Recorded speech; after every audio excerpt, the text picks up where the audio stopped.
If LDPlayer feels slow or laggy, enabling VT, also known as Virtualization Technology, can make a huge difference in performance.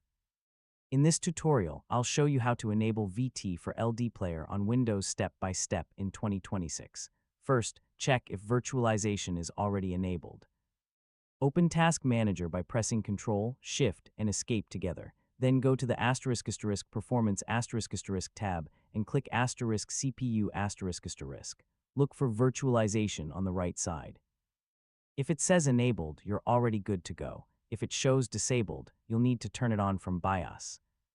Restart your computer and enter BIOS settings by pressing keys like Delete, F2, F10, or Escape during startup, depending on your motherboard.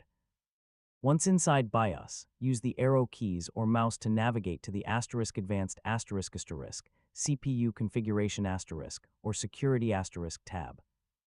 Look for an option called Intel VTX, Intel Virtualization Technology, or AMD-V depending on your processor. Enable the virtualization option, then save your changes. Usually you can press F10 to save and exit BIOS. After restarting Windows, open Task Manager again and confirm that virtualization now shows as enabled. Next, open LDPlayer and go to Settings to ensure the emulator is detecting virtualization properly. You should notice smoother performance and faster loading times.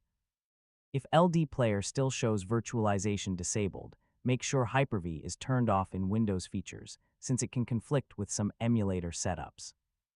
To do this, search for Turn Windows Features on or off, then uncheck Hyper-V, Windows Hypervisor Platform, and Virtual Machine Platform, then restart your PC. Finally, launch LDPlayer again and test performance improvements. And that's how to enable VT for LDPlayer on Windows.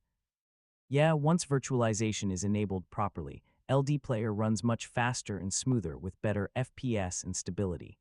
Thanks for watching, and I'll see you in the next guide.